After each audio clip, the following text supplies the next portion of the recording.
વડોદરાની સયાજી હોસ્પિટલમાં છેલ્લા 2 વર્ષથી બહેરાશના દર્દી હિયરિંગ એઇડ મશીન માટે ધક્કા ખાઈ રહ્યા છે।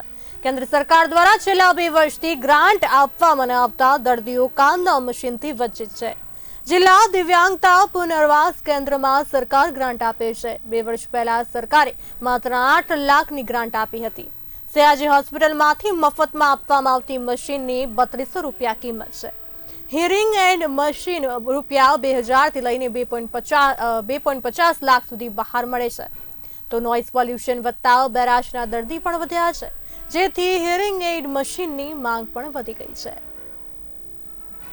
એઇડ્સ ને જરૂરિયાતમંદ દર્દીઓને સપ્લાય કરવાનું કામ ડીડીઆરસી નામની આપણી સંસ્થા, સરકારની સંસ્થા કરતી હોય છે। આ ડીડીઆરસી બ્રાન્ચે મારી જાણ મુજબ ગ્રાન્ટના અભાવે હાલમાં આ મશીનનો સ્ટોક ન હોવાથી એ દર્દીઓને આ પહોંચાડી શકી નથી। એ ડીડીઆરસી સંસ્થા જેનો જવાબ આપી શકશે, પરંતુ ગ્રાન્ટના અભાવે આ પ્રોબ્લેમ થયો છે એવી માહિતી મારી પાસે છે। આના માટે હોસ્પિટલ તંત્ર પ્રયત્નશીલ જ છે। સરકાર દ્વારા જો અમને ગ્રાન્ટ આપવામાં આવશે તો અમારા ડિપાર્ટમેન્ટ દ્વારા પણ આ જે બી પ્રોસિજર હશે એ પ્રમાણે એની ખરીદી કરી અને જો સપ્લાય કરવામાં આવશે અને સરકાર ડીડીઆરસીને જો ગ્રાન્ટ આપશે તો ડીડીઆરસી પણ આ રીતે प्रयत्न कर से।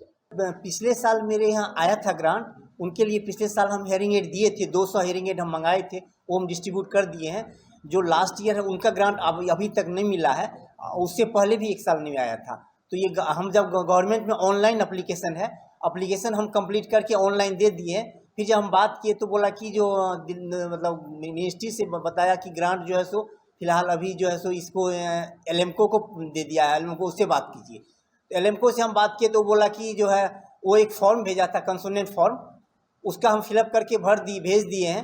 लेकिन उनसे 6 महीने हो गया है, उनसे कुछ नहीं हुआ। वो बोला कि अब इस साल मिलना मुश्किल है, इस साल अगले साल हम आपको देखेंगे। आ 2014 પછી સરકારમાં આ જ વસ્તુ આવે છે। 2014 પહેલાં એટલે 2003 2004ની અંદર મારી મધરને બી આ જ વસ્તુ હતી તકલીફ, એટલે હું અહીં બતાવવા આવ્યો હતો।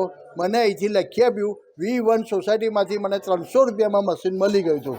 અને જ્યારે બી જોઈએ તે છતાં જ્યારે બી જોઈએ તો એ વરસ માટે ગેરંટી આવતી હોય છે અને વરસમાં પછી બગડી જાય તો એ આપણે રિપેર કરવાનો ખર્ચો આવે છે। હવે અત્યારે સરકાર કહે છે કે ગ્રાન્ટ નથી આવી, સાહેબો કહે છે ગ્રાન્ટ નથી આવી। હવે ગ્રાન્ટ નથી આવી તો લોકો મજબૂરીના મારે શું કરશે? જેમ ચાલે જેમ ચલાવશે। આજે સરકારની સામે કોઈ અવાજ ઉઠાવે છે, સરકાર પછી એ લોકોને અંદર નાખી દે, પોલીસ કેસ કરે, ગમે તે બાના હેઠળ ગાલી દે છે।